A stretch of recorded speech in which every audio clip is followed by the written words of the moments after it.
श्री कृष्ण कन्हैया लाल की जय। श्री निजानंद स्वामी की जय। श्री प्राणनाथ प्यारे की जय। ये सुख जाने नूर जमाल, या जाने नूर अक्षर, या हम रूहे जानही, कहे महमत हुक्मे कर। कहे महमत हुक्मे यों कर। श्री कृष्ण कन्हैया लाल की जय। तीसरा प्रकरण श्री राज्य के चरण कमल का वर्णन है। तो आरंभ में तो इसमें भी और बहुत सी बातें करेंगे, फिर आगे जा कर के चरण की बात करेंगे। शुरू में थोड़ा चरण कमल की बात कर रहे हैं, फिर आगे और बात करेंगे। आशिक इन चरण की, आशिक की रूह चरण। आशिक इन चरण की, पूर्ण ब्रह्म परमात्मा के चरणों की अनुरागिणी हैं ब्रह्मात्माएं। आशिक की रूह चरण, तो अनुरागिणी आत्माओं की आत्मा है वास्तव में। तो आशिक की रूह वो उन चरणों का अंग है। कहने का तात्पर्य यह है कि ब्रह्मात्मा इन चरणों की अनुरागिणी है, चाहक है, कि इसके साथ साथ में इन चरणों के अंग भी है। तो ये कहना चाहते हैं, ए जुदागी क्यों सहे रूह बिना अपने तन। तो ये ब्रह्मा आत्माएं अपने तन का तात्पर्य तो अपना शरीर, अंगी, जैसे ये अंगूठा है हाथ का अंग हो गया, और पूरा शरीर अथवा हाथ इसका अंगी है, और ये अंग हो गया। तो अपना तन कहने से अपने अंगी ऐसे पूर्ण ब्रह्म परमात्मा के बिना, अब उनके चरणों के बिना ये कैसे रह सकती है, उनका वियोग नहीं सहन कर सकती। जो रूहें अरश की मोमिन, जो परमधाम की आत्माएं हैं, तीन सब की ये निश्वत, उन सब का ये संबंध है। पूर्ण ब्रह्म परमात्मा के साथ उनका ऐसा संबंध है। दिल मोमिन अरस इन मायनों, इस अर्थ में ब्रह्मात्माओं का दिल है वो परमधाम है, क्योंकि इन दिल में हक सूरत, उनके हृदय में ही पूर्ण ब्रह्म परमात्मा का स्वरूप अंकित हुआ है। हक सूरत रूहे मोमिन निस्वत ए असल, पूर्ण ब्रह्म परमात्मा के, पूर्ण ब्रह्म परमात्मा का स्वरूप है, उसमें से ही ब्रह्मात्माएं हैं। निस्वत ये असल, असली संबंध तो ये है। मोमिन रूहें कही अरश की, तो अरश कया दिल, मोमिन दिल। ये ब्रह्म आत्माएं परमधाम की कही गई है, परमधाम की है मूल रूप से। इसलिए इस दुनिया में भी उनका हृदय परमधाम बन जाता है। उनके हृदय में पूर्ण ब्रह्म परमात्मा विराजमान होते हैं, इस प्रकार वो दुनिया में भी परमधाम बन जाता है। ये चरण दो हक के आए धरे मेरे दिल माए। कहते हैं पूर्ण ब्रह्म परमात्मा के दोनों चरण कमल मेरे हृदय में उन्होंने आकर के स्थापित कर दिया। तो अरश कया दिल मोमिन, तो इस प्रकार ब्रह्मात्माओं का हृदय परमधाम कहा है। आई न्यामत हक है जहाँ पूर्ण ब्रह्म परमात्मा विराजमान होंगे तो वहाँ परमधाम की सारी संपदा आ जाती है। ये चरण हुए अरश मासुक, तो मासुक ये चरण है, यही तो परमधाम है। वह अरश चरण दिल एक, तो दिल में पूर्ण ब्रह्म परमात्मा के चरण स्थापित किए हैं, इसलिए ये दिल परमधाम बना है। तो ये चरण ही परमधाम है, इसलिए दिल भी परमधाम बन गया। इस प्रकार एक भाव है कहने का ए वाहिदत जुदागी क्यों सहे, जो ताले लिखिए न नेक। जिन ब्रह्मात्माओं के भाग्य में ही ये नेक बात लिखी है, बहुत अच्छी बात लिखी है, ऐसे पूर्ण ब्रह्म परमात्मा के अंग होने का, वो इन चरणों से वियोग कैसे कर सकती है, इन चरणों को कभी भूल ही नहीं सकती है। अरस अरवा जो वाहिदत में सो सब ताले हक नजर। अद्वैत परमधाम में जो भी ब्रह्मात्मा है, पूर्ण ब्रह्म परमात्मा के समक्ष बैठी हुई है, वो उनके नज़र तले ही है। तो पूर्ण ब्रह्म परमात्मा की दृष्टि में ही बनी रहती है, उससे इधर उधर ओझल नहीं होती है। इश्क सुराई हाथ के रूहों पिलावे भर भर। तो पूर्ण ब्रह्म परमात्मा क्या करते हैं, प्रेम के पात्र से, तो अपने हाथों से प्रेम के पात्र में से प्रेम भर भर करके उनको पिलाते रहते हैं। इश्क हक के दिल में सो दिल पूर्ण गंजा पार। प्रेम तो पूर्ण ब्रह्म परमात्मा के हृदय में होता है, और वो हृदय पूर्ण गंजा पार अथाह प्रेम से भरा हुआ है, तो उसमें कभी प्रेम कम होता ही नहीं है। समुद्र की भांति है, समुद्र में जैसे जल कभी समाप्त नहीं होता, इसी प्रकार से कभी प्रेम समाप्त होने वाला नहीं है, ये कहना चाह रहे हैं। असल तन इत जिनो सो ए रस पीवन हार।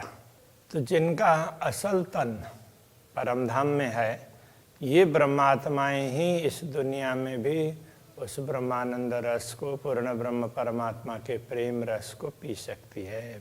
वो पीने वाली वही होती है, उनको ही प्रेम का मालूम होता है। शराबह कसुराई का पिया अरवाह जिन आत्माओं ने पूर्ण ब्रह्म परमात्मा के हृदय का प्रेम पान किया है। आठों जाम 64 घड़ी सो तरे मस्ती तीन। तो उनको तो आठों प्रहर 64 घड़ी सदैव वो प्रेम की मस्ती बनी रहती है, सदैव वो आनंद में मस्ती में रहते हैं। असल अरवाह अरश की जो है रूह मोमिन, तो परमधाम के ये ब्रह्मात्माएं हैं, ये तो असल में परमधाम की आत्माएं हैं। एक निश्वत जाने हक की जिन मासुक प्यारे चरण। ये तो पूर्ण ब्रह्म परमात्मा के संबंध को ही जानती है और तो कहीं जानती नहीं है। और वो भी कैसे, जिन मासुक प्यारे चरण। तो जिनको पूर्ण ब्रह्म परमात्मा के चरण कमल ही प्रिय है, इसलिए वो पूर्ण ब्रह्म को ही जानती है, दूसरों को किसी को जानती नहीं है। मोमिन वासा चरण तले, इन्हीं चरणों के नीचे ब्रह्मात्माओं का रहना है, मतलब ब्रह्मात्मा इन्हीं चरणों में रहती है। अर्श अरवाह का मूल, परमधाम की आत्माओं का मूल यही है, यही चरण कमल है। मोमिन आए इत अरस से, ब्रह्मात्मा इस नश्वर जगत में भी परमधाम से आई है। तो फुरमान लाए रसूल, ब्रह्मात्माएं परमधाम से आई है, इसलिए उनके लिए संदेश लेकर के आए हैं रसूल, दूसरों के लिए नहीं है। दूसरों ने तो अपने मान लिया, बाकी मूल रूप से तो वो ब्रह्मात्माओं के लिए वही समझ सकती है, ये कहना चाह रहे हैं। तो कया मोमिन खाना दीदार पीना, पानी पीना दोस्ती हक। तभी ब्रह्मात्माओं के लिए कहा है, पूर्ण ब्रह्म परमात्मा के दर्शन यही उनका आहार है। और दोस्ती हक, पूर्ण ब्रह्म परमात्मा की दोस्ती क्या है, उनके साथ प्रेम करना, तो यही उनका पानी पीना है। खाना पीना तो उनके दर्शन करना, उनके प्रति प्रेम भाव रखना, यही उनका खान पान है। तवाफ सेजदा इतही, तवाफ बोलते परिक्रमा को, और सेजदा इतही, तो परिक्रमा का तात्पर्य क्या है कि हमेशा पूर्ण ब्रह्म परमात्मा के स्वरूप को ही याद करेंगे, उसी के इर्द गिर्द ही रहेंगे, उससे दूर नहीं होंगे, तो वो परिक्रमा हो जाती है। और सेजदा नमन वो सब पूर्ण ब्रह्म ही हैं। करे रूह कुर्बानी मुतलक, तो आत्मा तो निश्चित रूप से पूर्ण ब्रह्म परमात्मा के चरणों में समर्पित होती है। रूहें अव्वल आखर इतही मोमिन ना दूजा ठौर। तो रूहें ब्रह्मा आत्माएं तो शुरू से लेकर के अंतिम तक इन्हीं चरणों में रहती है। मोमिन ना दूजा ठौर, उनके लिए दूसरा कोई स्थान ही नहीं है। कहे 14 तब का जरा नहीं बिना वाहिदत ना कछु और। वैसे तो ये 14 लोक का कोई अस्तित्व ही नहीं है, अद्वैत भूमिका के अतिरिक्त तो कुछ है ही नहीं। इसलिए ब्रह्मा आत्माएं नश्वर जगत को देखती है तो भी तो परमधाम में पूर्ण ब्रह्म परमात्मा के चरणों में ही रहती है। चरणों में रहते हुए ही दुनिया को देखती है। यथार्थ में पूर्ण ब्रह्म परमात्मा के चरणों से दूर होकर के दुनिया नहीं देख रही है, तो उसको अनुभव नहीं हो रहा है, बस उतना ही अंतर है। जो अब भी जाहिर ना होती बका हक सूरत, यदि अभी भी दुनिया में पूर्ण ब्रह्म परमात्मा का स्वरूप नहीं बताया जाता तो क्यों होती दुनिया हयाती, तो दुनिया अखंड कैसे हो सकती। क्यों विष्ट द्वार खोलता, तो वैष्ट के द्वार मुक्ति स्थान के द्वार कैसे खुलते और कैसे लोगों को मुक्ति मिलती। तो ब्रह्मा आत्माएं नश्वर जगत को देख रही है, तो उसका मुख्य कारण ये भी है कि नश्वर जगत के जीवों को अखंड मुक्ति का मार्ग दिखाना है। तो उनके लिए ही ये ज्ञान वगैरह ब्रह्मात्माओं के द्वारा आया है। ब्रह्मात्माएं तो इससे जागृत होंगी और दूसरों को मुक्ति मिलेगी। जो दीदार ना होता दुनी को, यदि दुनिया को ऐसे दर्शन नहीं होते तो क्यों करते इमाम इमामत। कते परंपराओं में इस प्रकार से लिखा है कि क़यामत के समय पर परमात्मा खुद आएंगे और उस समय उनके साथ इमाम होंगे, तो वो सब पर इमामत करेंगे। का तात्पर्य सब पर अपना आदेश चलाएंगे, सबको उपदेश देंगे, ज्ञान देंगे। तो दुनिया को ऐसे दर्शन नहीं होते तो उनको उपदेश कैसे देंगे बिना दर्शन। क्यों जानते क़यामत को जो जाहिर ना होती निश्वत। यदि ये ब्रह्मात्माओं का संबंध पता प्रकट नहीं होता तो ये क़यामत कैसे प्रकट होता, क़यामत का समय कैसे आता। इसलिए ये सारे संबंध एक दूसरे से जुड़े हुए हैं। इस बात को समझें तो किसी को कहीं संदेह रहेगा ही नहीं। अर्श बका द्वार न खोलते तो क्यों होती सिफायत मोहम्मद। यदि परमधाम के द्वार नहीं खुलते क़यामत के समय में, तो रसूल मोहम्मद ने पहले से कहा था क़यामत के समय में ये सब होगा, तो उनकी बात सत्य कैसे होती। सिफायत तो उनकी महिमा इस अर्थ में, तो उनकी बात सत्य होगी तो लोग मानेंगे ना, हाँ ये बात पहले कही थी। हक के कौल सबे मिले जो काफर करते थे रद्द। तो पहले जो बताए हुए वचन थे परमात्मा के, वो सारे अभी इस समय सब मिल रहे हैं, सबका अर्थ स्पष्ट हो रहा है। जिनको काफर कुफ्र वाले अविश्वासी लोग रद्द करते थे कि नहीं ये ठीक नहीं है, ऐसा मानते थे, वो सारी बातें अभी स्पष्ट हो गई है, इसलिए सबको पता चलने लगा। कया अव्वल मोहम्मद ने हक अमरद सूरत। पहले रसूल ने पहले से कहा था हक सूरत, परमात्मा है अमरद सूरत है, उनका स्वरूप है पूर्ण यौवन वाला है, ऐसा उन्होंने पहले कहा था। मैं देखी अर्श अजीम में पहुंचा बक्का बीच खिलवता। मैंने ये स्वरूप परमधाम में देखा है और मैं तो उनके सम्मुख पहुंचा था, उनके निकट पहुंचा था। हौज जोए बाग जानवर जल जीमी अर्श मोहलात। जो भी परमधाम के दृश्य हैं, वो ताल है, नदी है, बाग, जानवर, जल, भूमि और परमधाम के महल मंदिर वगैरह और अनेक देखिए नियामतें गुज जाहिर करी कई बात। तो अनेक प्रकार की नियामतें देखी हैं और उन सब गूढ़ बातों को जाहिर स्पष्ट करके बता दिया है। इस तरह से उन्होंने पहले बोला था। ये बात क्यों बोलते हैं, ब्रह्मात्माओं के लिए तो बताया। तो ब्रह्मात्माएं अभी आई है और वही इस बात को समझती हैं, ये कहना चाह रहे हैं। सो वर्णन हुई हक सूरत जासो मोहम्मद करे मजकूरा। जिनके साथ में रसूल ने बात की है वो परमात्मा का स्वरूप दुनिया में अभी प्रकट हुआ है, वो बता दिया गया है। 90,000 हरफ सुने नूर पार पहुँच हजूर। रसूल ने नूर से परे पहुँच करके पूर्ण ब्रह्म के हजूर में पहुँच करके 90,000 हरफ सुने थे।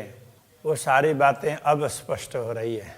हक हुक्म कछु जाहिर किए, तो जैसे बात बताई और कुछ के लिए हुक्म किया, ये बात जाहिर कर देना, और छिपे रखे हुक्म और कुछ बातों को उनके आदेश से ही छिपा करके रखा। सो हुक्म अबल आखर को अब जाहिर किए खसम। उसी पूर्ण ब्रह्म परमात्मा के आदेश से, पूर्ण ब्रह्म परमात्मा के उसी आदेश के द्वारा, तो जो पहले बात बताई गई थोड़ी सी और जो बाकी रखी थी वो अभी स्पष्ट हो रही है। सब कोई कहे खुदा एक है, दूजा कहे न कोई। हर कोई कहते हैं कि परमात्मा एक है, दूसरा तो है ही नहीं, ऐसा सब कहते हैं। कलाम अल्लाह कहे एक खुदा, अल्लाह कलाम भी, कुरान भी परमात्मा को एक ही मानता है। और दूजा बरहक मोहम्मद होए, दूसरी बात वो मोहम्मद को श्रेष्ठ मानते हैं, मोहम्मद सत्य है, उनका संदेश देने वाले, तो ये बात मानते हैं।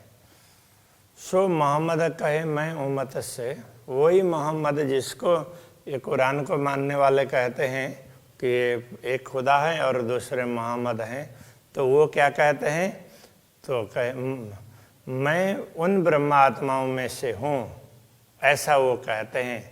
मैं उम्मत से, मुझसे है उम्मत और वो ब्रह्मात्मा मुझसे हैं, इस तरह से वो कहते हैं। मैं उम्मत बिना न पी सकूं और हक हजूर शरबत। मैं उन सब आत्माओं के बिना पूर्ण ब्रह्म परमात्मा के पास में जा कर के उनके प्रेम का पान नहीं कर सकता। इस प्रकार से वो बात उन्होंने बताई। तो वो ब्रह्मात्मा कौन है उसको समझना तो चाहिए, तो ये कोई समझ नहीं पा रहे हैं। खुदा एक मोहम्मद शायद, तो रसूल मोहम्मद साक्षी बने और उन्होंने कहा कि परमात्मा एक है।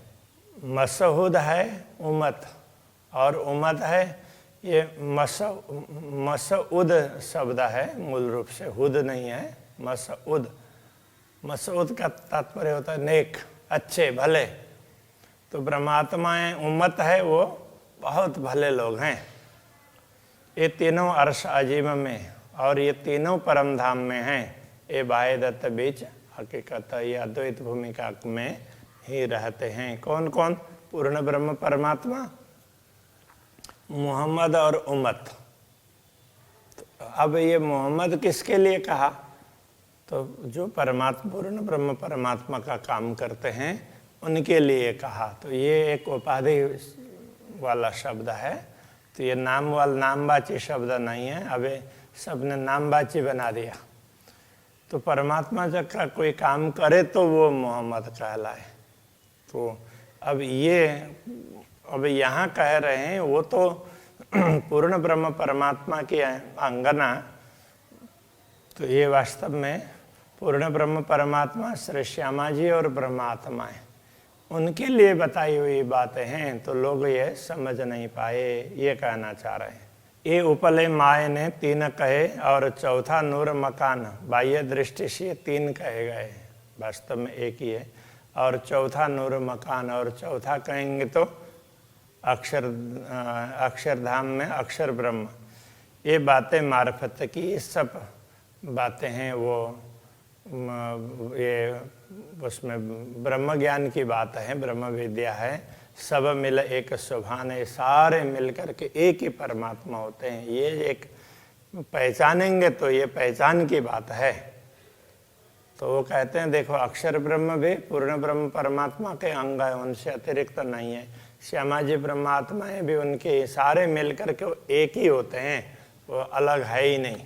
रसूल एता इत जाहिर किया, रसूल ने इतनी बातें यहाँ इसलिए कही और हरफ रखे छिपाए और थोड़ी सी बात कही और बाकी सब छिपा करके रखा, तो उसका कारण क्या है? हकम मेला बड़ा होए सी सो कर सी जाहिर खिलवत आए। जब पूर्ण ब्रह्म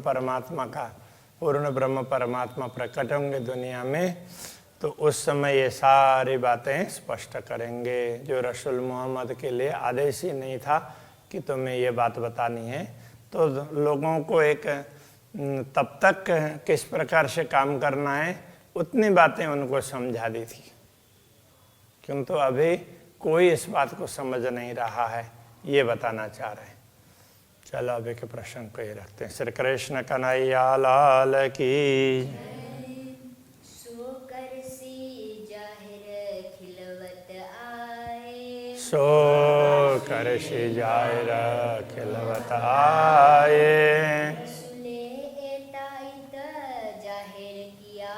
रसूले ताइत जाहिर किया, और हरफ रखे छिपाए, और हरफ रखे छिपाए।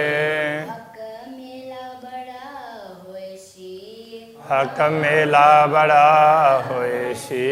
सो कर सी जाहिर खिलवत आए, सो कर सी जाहिर खिलवत आए। सो कर सी जाहिर खिलवत आए, सो कर सी जाहिर खिलवत आए।